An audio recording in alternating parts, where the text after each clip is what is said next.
Hello, my name is Rachel, and I love chain and scale mail. So I had just gotten in my shipment of chain and scale mail supplies from the Ring Lord, which is my favorite company to order chainmail supplies from. And I just thought it would be fun to unbox this with you, show you my latest order of supplies, and then show you some pieces that are ideas of what I would actually do with those supplies. So you just get into here and get started.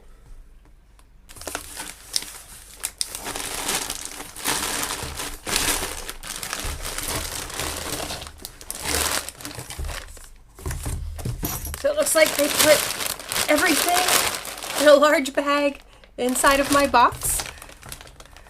So extra unboxing.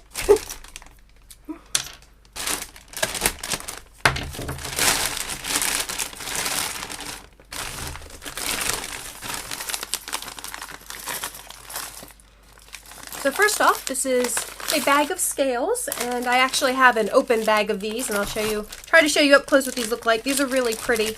They have a automotive paint on them. Let's see if I can. So they have a really shimmery, smooth finish to them. And the sort of things that I do with the scales, of course, is I make the tops, but I did just make a headband using these specific scales. This is so cute.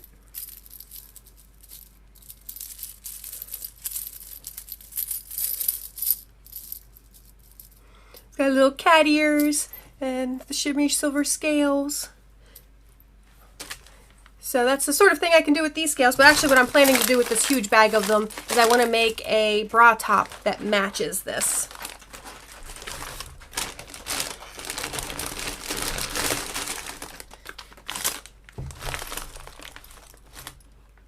And the second bag it's a very similar scale. There are one of these headpieces for it too, but probably won't be able to tell in this lighting, but it's a sand color as opposed to the silver, but it's that same shimmery automotive finish, and it's really smooth and satiny.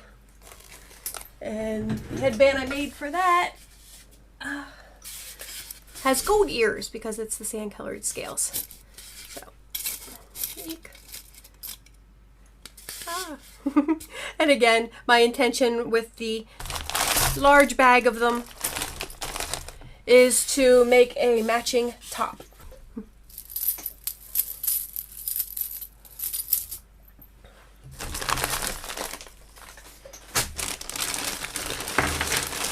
Next we have, these are just plain silver scales.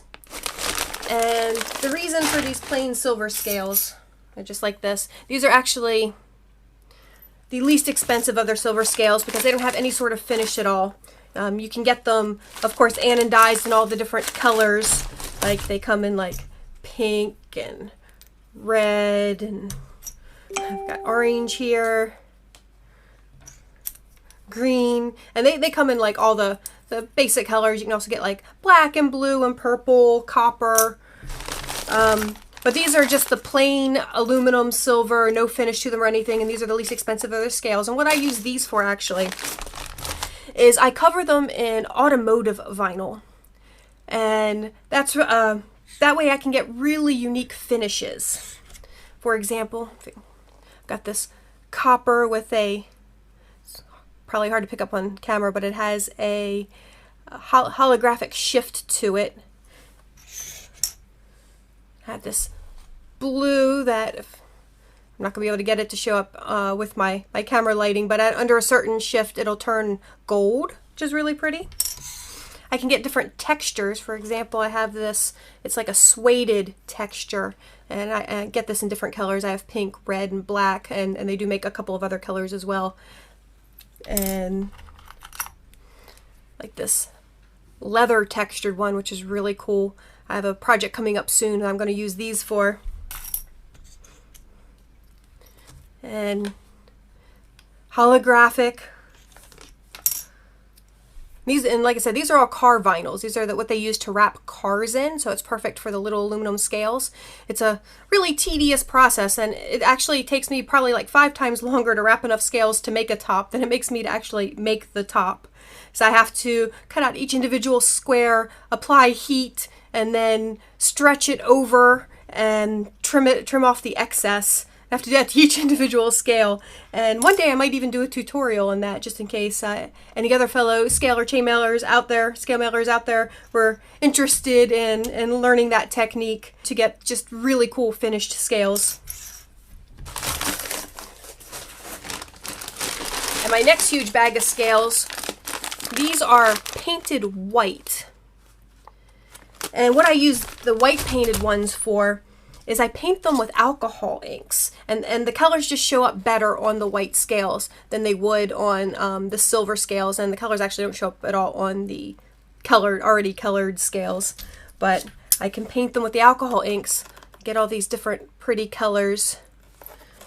This is also a several step process where first I color them with the alcohol inks, and then I apply a clear top coat. And then sometimes I'll apply either a glitter top coat or a holographic top coat. And something new I'm working on, UV top coat,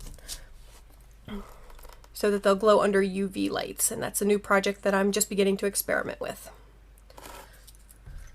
But that's what I use the white scales for. Although I did once make something just completely in white.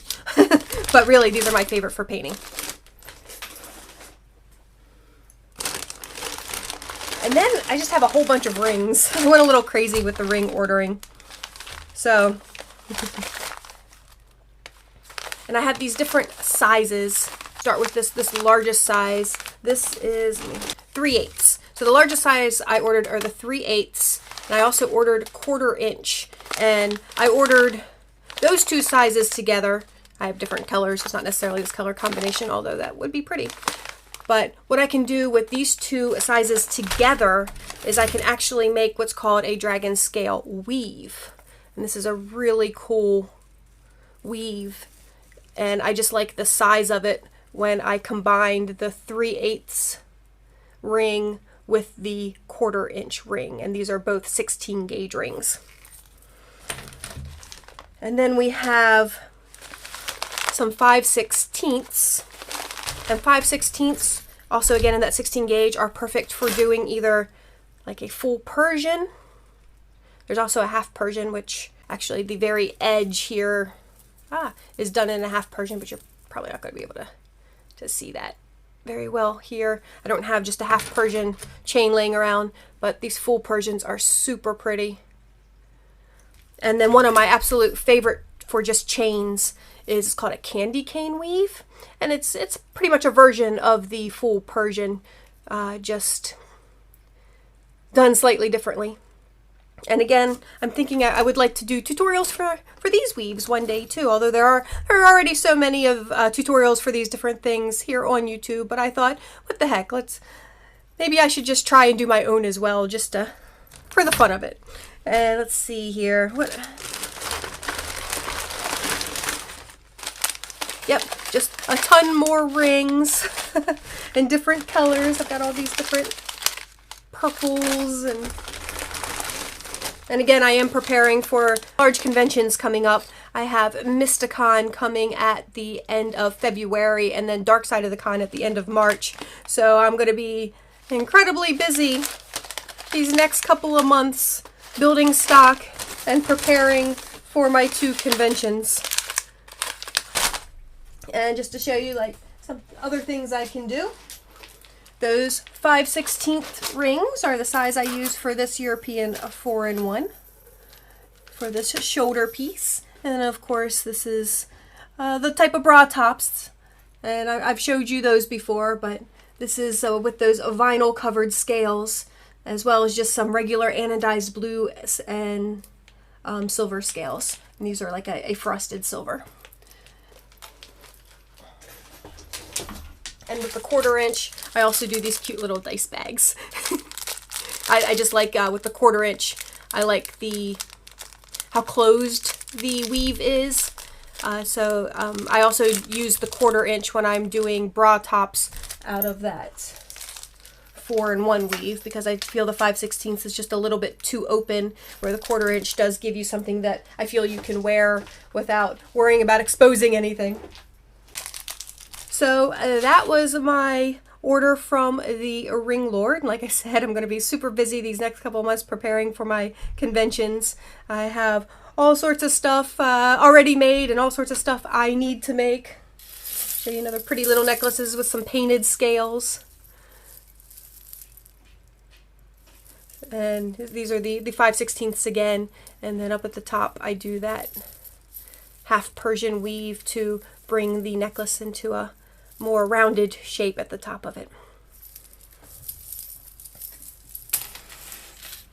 But yeah, that's it for my Ring Lord order. I hope you found this interesting, and thank you so much for watching. And like I said, I do hope to in the future maybe do some tutorials for some of these things. And let me know down in the comments below if that's something that would interest you. And thank you so much for watching, and I hope everyone has a wonderful day. And this is random and interesting. I was going through the packaging before I threw it out, and in the very bottom was this random little brass figure. So that's kind of cool. I'm just going to sit him up here over on my shelf, and he can watch over me when I make chainmail.